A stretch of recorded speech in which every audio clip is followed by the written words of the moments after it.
get you on this podcast. It's been a while since we did our first one.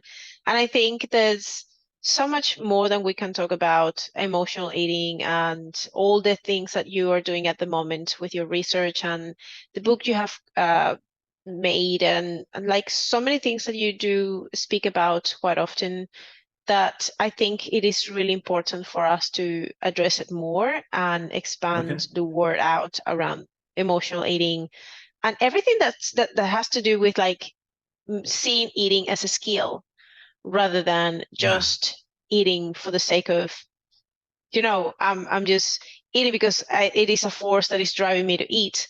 First of all, thank you so much for being here. And Thanks for I having want me. to have you getting started with just some updates from you. Since the last time we spoke about your background and everything, is there anything new that has been happening on your end that you want to talk us about and your book, your recent book, and any sort of like recent projects you have been working on? How to practically teach people the skills for working with emotional eating. Eating skills are still the base, right? We still have like guidelines and skills. Maybe a little more digging into how to integrate values into a framework of choices. So right now, the way I'm coaching people, um, we're really looking at the skill of like how to make choices about eating and a hierarchy of values, skills, and guidelines. Like for example, a guideline would be a really concrete thing like pausing 10 minutes before snacking. And then the skill would be like a skill could be either distinguish like in that 10 minutes distinguishing hunger from stress, or we could even add in skills for being able to be with that stress without having to eat to fix it. And then the third level values would be looking at the kind of person I want to be about eating in this situation and looking at like which choice moves towards my values and which choice moves away. And so in a lot of ways, it isn't it isn't like a different target or a different goal than anything we talked about before. It's just a different way of structuring it, a different way of delivering it that it seems like people seem to get a handle on using faster. The act of eating has a combination of, yes, we have a structure, we have a set of guidelines that how things should look like on your plate, what the experience should look like, but also being able to understand that in order to navigate that well, you have to have those skills of recognizing and acknowledging your situation, how you feel, what is going on deep inside, so you have a much more intentional response to those Yeah. signals, but also looking at the values, which is who do I want to be every time I have these emotions or this situation, based on what do I want to do and how do I want to react every time I have this, based on my goals, based on my values, Yeah. based on all of these things. So I really like seeing that as like a mini trifecta where these three Yeah. things should always be kind of like paired, put together, because they definitely enhance the the way we see eating as a much more complex response rather than just a simple, basic physiological response from a hunger, physiological hunger. Like there are different types of hunger if we were going to think about. There is something beyond just that physiological hunger. We also have that emotional hunger. We have memory hunger. Like if you think Yeah. about when something is in response to a memory or something pleasurable that you want to relieve, or things like habitual hunger, when you are not even hungry, but this is Yeah. something that you've done so often before that it's just become part of what you just do, even if you're not hungry. Yeah. Looking at practical hunger, when you actually think about eating in response to not knowing what is going to happen, but you just do it just because it makes sense to make it do it some like strategize ahead if you're going to spend, let's say, a very long day at the office and then things can get worse if you don't plan ahead. So that's what I do, for example, when I go to the hospital for work. My biggest meal is breakfast, and I usually am not hungry by the time I have to eat that Yeah. much. But I know this is going to prevent so much chaos if I were not to eat right now. So I think these all different things are very valuable to sort of see differently, but they are also skills. I want to bring the conversation around mindless eating and understanding, maybe differentiating between snacking and grazing. Do you feel like there is any Ooh. difference between grazing and snacking? Yeah. But before I dive into that, I just want to highlight what you said about practical hunger. I love that so much. I feel like that's so missing from a lot of programs that are like hunger and fullness eating or mindful eating, or when in reality, there's so many times where we can just like it just makes more sense to put a meal there and we should eat there because it's practical because it's going to set up the rest of our day. So I just want to highlight that I like everything you said was dead on, but that's something that I feel like gets missed a lot in conversations like this, and so I just loved it. Um, but in terms of grazing versus snacking, usually when my clients are saying grazing, what they're talking about is they're talking about either when they like go to snack and then they just keep having like another snack and another snack and another snack and another snack, or and this is both of these typically are things that really get in the way of my clients' goals. But the other one is when they kind of are like snacking repeatedly instead of having a meal, right?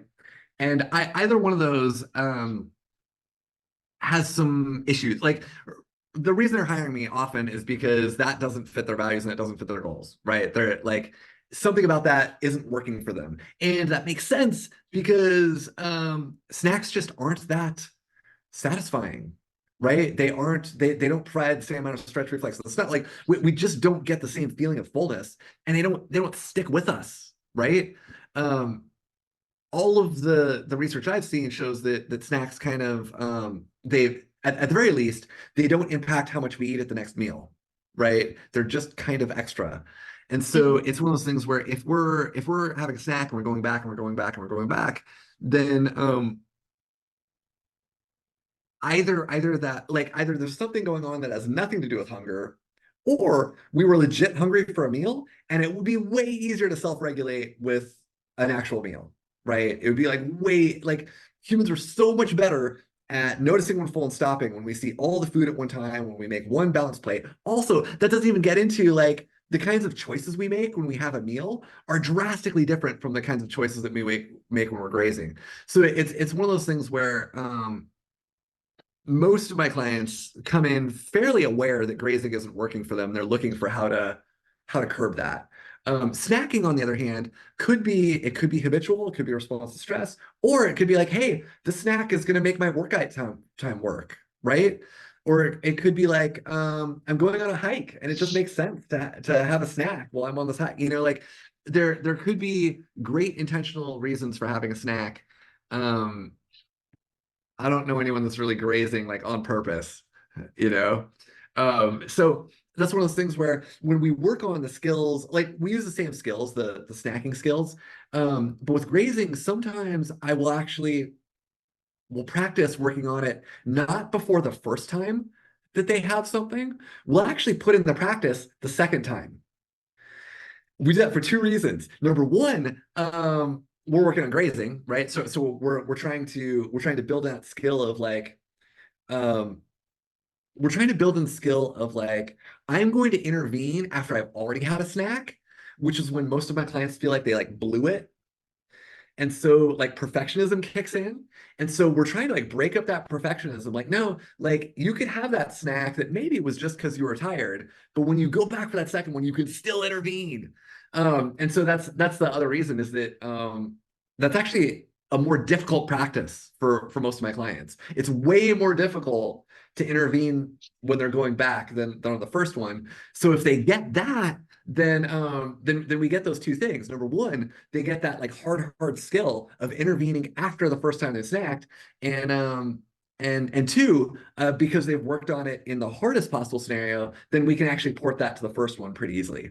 when trying to distinguish between snacking and grazing, I see it more as like snacking is something that you could potentially plan, as you Yeah, mentioned, something that it could be a structure and included within your meal timing or meal frequency. Whereas grazing is more like unstructured eating. It's just like yeah, has no prediction, no specific times. It's just mostly mindless, as you mentioned. So I think yeah, it is important to see that snacking is not necessarily something that you need to do, but it can be considered practical every now and then, so yeah, depending on the conditions. When we also think about snacking is not necessary, I find that snacking can also be placed strategically when someone struggles with appetite or to yeah, gain weight, or yeah, they have really hard time to getting in more calories. So then smaller frequent meals make more sense versus someone who is trying to lose weight. In my experience, less snacking enhances the experience of eating because then you have more calories allotted for one meal. You can actually put together a bigger volume. Like visually, you feel already satisfied by the amount of food that you will be able to have. And secondly, you can feed in more calories. I've been doing so far 24 weeks on my prep for a show, and yeah, I have just been doing this as an experiment to see how things can be done differently by doing more of that intuitive approach of eating, even though I'm tracking and even though I'm purposely, intentionally dieting, I am implementing other skills when it comes to eating, when it comes to intentionally having food or responding to emotions. So it's been very interesting the way this has played out over the past 24 weeks. And one thing that has also helped me realize is that the to me, if I am able to see like a big meal that has literally no change from my pre-diet phase, and it can feel like it is the same, it is very encouraging, and like it feels fun. It feels good because it's like I am actually not dieting. I just need to skip one meal. Like, so I'm having two big meals a day, which may sound like I'm intermittent fasting, but I'm not. It's just like it is practical for me. It's worked so well for me. I don't have snacks in the middle. I may have some small thing, just like a lot of hydration to make sure I'm on the right track and I'm not starving. But you get your body in the rhythm of feeling good at this sort of like two meals a day or three meals a day. I guess it just depends on how many calories you have in the day and what's your schedule like. I kind of yeah. worked out well for me to do my practical eating or like my first meal in the morning before going to the hospital. Then I go to the hospital. I am busy the rest of the day. So when I come home, I have dinner and then it's like awesome. It's all worked out really well. I love that you keep bringing it back to like what's practical, right? Hmm. I love that every like the way you're talking about everything is like as a tool that like a person could have less meals and bigger if that feels more satisfying, makes it easier to have like less total food energy and works with like weight loss. But at the same time, you could do small meals more often. Like if you want to get more, like you're looking at everything as here's the tool to make it easier to do this thing, and you could do exactly opposite strategies if you had different goals. And I just love that. I just It is really important to, I guess, bring that skill up to speed when it comes to eating. So one of the issues a lot of people struggle with is the aftermath when they made a mistake, when they did yeah, something that wasn't what it was supposed to be, follow the plan. So they binged or they ate something that they weren't supposed to be eating because they were supposed to be eating an actual meal, but they couldn't get to the meal, and so they had a snack bar or something like that. So yeah, what's missing in there is obviously self-compassion and being able to reflect back on what went wrong, what could be better next time, or how do I approach this in a way that I learn from the experience, but I don't beat myself up. So what's self-compassion for you? And how do you integrate self-compassion with perfectionism and this all or nothing mindset? A great question. So for self-compassion, I really like Kristen Neff's approach. I really like that she separates out nurturing self-compassion from fierce self-compassion. Self-compassion is going to be the mindfulness, like being able to notice those thoughts and emotions, and being able to like have like a decentered perspective, like being able to notice those, but also like be the observer, and then have that like common humanity, like a lot of people would feel like this or have those thoughts in that same situation. And then also like add in a little bit of kindness. Like what would a good friend say to me right now? Or what would I say to a good friend in the same situation? Like, could I add a little bit of kindness here? But also pairing that with the fierce self-compassion, which is like, what's the thing that takes care of me? What's the thing that I would do that would actually take care of me right now, even though it's hard, right? So like right at let's say you had like a really rigid approach, and you like the weekend was off the rails. You're like, I blew it, I blew everything. I'm off the schedule that I wanted, the goals, and I didn't do it perfect, so I gave up. You could look at that like, okay, anyone who's come from like a really rigid diet perspective might have those thoughts, and they might feel guilty, and they might feel like kind of ashamed, and they might, and then you could say like, can I be with some of that? Can I allow, like, can I recognize that those are human? And like, if I was my friend, would I be like, hey, dude, like that's, that's a thing that happens. Like that's it's okay, especially coming from like a really rigid diet perspective. It's normal to have it explode once in a while. But on the other hand, you've got the fierce self-compassion where you're like, what's going to really take care of me right now? And the thing that's really going to take care of me isn't to like keep it going. Like I'm going to chaos eat for another week because I quote blew it. The hard thing, the hard thing to do, the fierce self-compassion is going to be going like, I feel really bad right now. And the thing that's going to take care of me is actually going to be to just go back to eating normally. It's not going to be to like chaos eat because I blew it. I'm off the rails. It's not going to be, I'm going to crash diet right now to get back on track. It's like, can I go back to eating in a way that's like normal and reasonable and takes care of me? Can I have some like semi-balanced meals today? And can I eat at regular meal times? And can I eat like a regular amount? So what I hear is basically it's just trying to, if you do binge or when you make a mistake or you're not perfect, it's just thinking about what's the next right best thing that I can do Yeah. in order for fulfilling my needs and my goals. Looking at the issue or what happened as an experience rather than something that is going to completely derail you, but also understanding that it is okay to be human and obviously to make some mistakes, but the biggest thing about mistakes is that they are good tools of learning opportunities if we see it that way and we actually take time to break down what went wrong and what can be Yeah. done better next time. I love what you said right there, because what most people do is they beat themselves up, right? They just like hammer themselves. I was bad. I was so bad. I was so bad. I always do that. Da, da, da, da, da, da, right? Which it's normal to have all those thoughts and it's normal to have all those feelings. But at some point, we want to like notice and name those. Like, oh, those are like, that's the way I beat myself up. Though I was kind of taught to beat myself up from like perfectionism, right? Those are like perfectionist thoughts.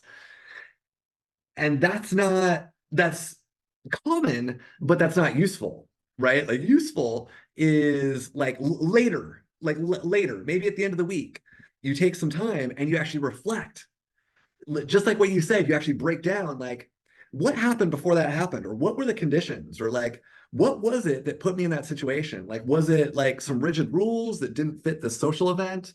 Was it that I had this like emotional experience, and I didn't have the skills to deal with that level of emotional experience yet?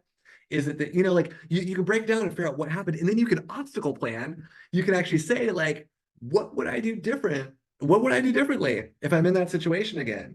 And could I plan for maybe like some emotional skills for like, can I actually expect to be with those emotions that threw me off? Or can I actually plan in to make like, is there kind if it was a social event that threw me off, who do I want to be in social events? Is there a way I'd like to eat that like maybe I want to have the things that everyone else is eating at brunch, but I don't want to like overeat just because it's brunch? Maybe I want to like stop at a reasonable amount or stop when full. You know, like you can actually use that, like you said, to plan for the future. And that's distinct from beating themselves up, which is what most people do, which is the perfectionism response. Social events and eating out, you can, like this, when we think about events and like eating out, this is a very, very, very common stressful time for a lot of people when they're trying to achieve a specific goal, let's say a specific Yeah. physique goal. They are tracking their calories, they are trying to do the best they can to lose body fat, but just eating out throws everything off because obviously they are not in control of the food.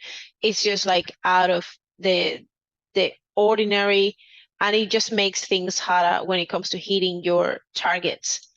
But I have these conversation with my clients, and I guess this is also something that you you do talk about, which you already sort of brought up already, on what think about what the outcome of or the purpose of that event is.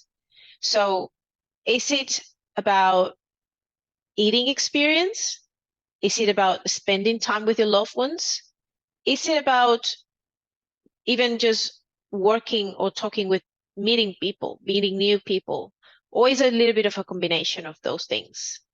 If you already know that your actual purpose of that is to spend time with someone that you love, food is not going to be the main outcome or the main center of the event.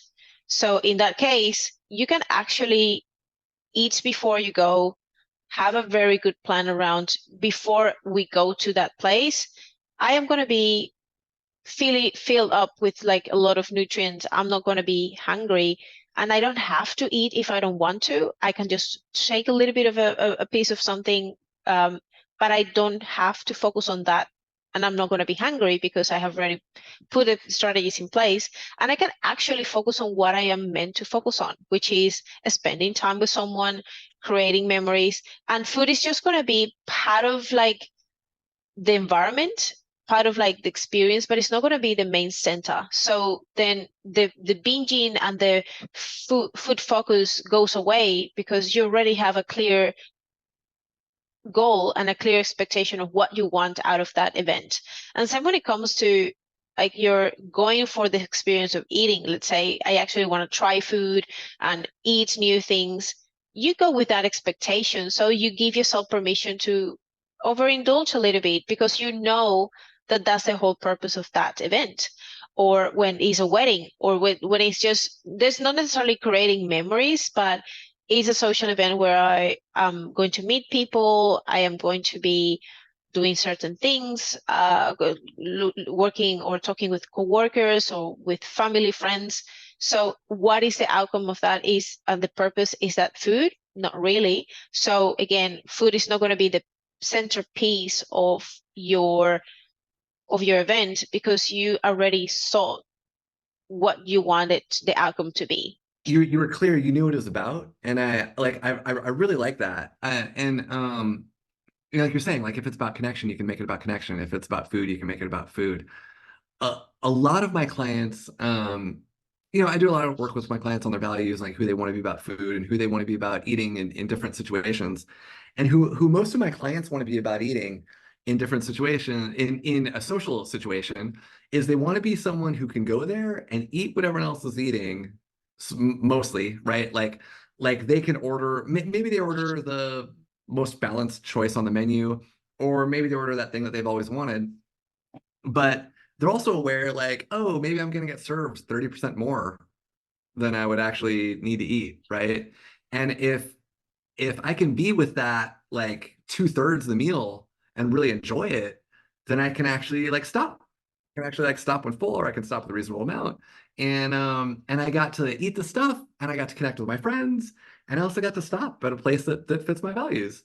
And then if they've built the skill of being able to like sit with that little bit of disappointment when stopping, then they get to have it all. It's not just about always following these diet rules of like just eat a lot of vegetables and a lot of protein before you go, and when you go, just forget that you're human and don't eat anything on the plate, but rather just knowing. I think not going hungry is important though, because if you're Sure. not starving and you have given yourself enough space and nutrients throughout the day, food is not going to be like a huge main source of survival for you when you are in front of food. So you have more self-control for sure, but you can also give yourself that permission of enjoying something and having the control to stop because you're not hungry. You're more purposeful on when you eat, how much you eat, and you're okay to do a little bit of that, enjoy it mindfully, taste it, explore the different sensations the food is bringing if it's something that you usually wouldn't eat at home, but you're also present and you're also able to say, okay, this is great, but hey, let's talk about your story, let's talk about things and connect with other people. So I guess it's just a bit of a combination of being intentional, but also being prepared. That's awesome. So, thank you so much Okay. for your time. Thank Appreciate you. you. Thanks so much. Bye. Bye.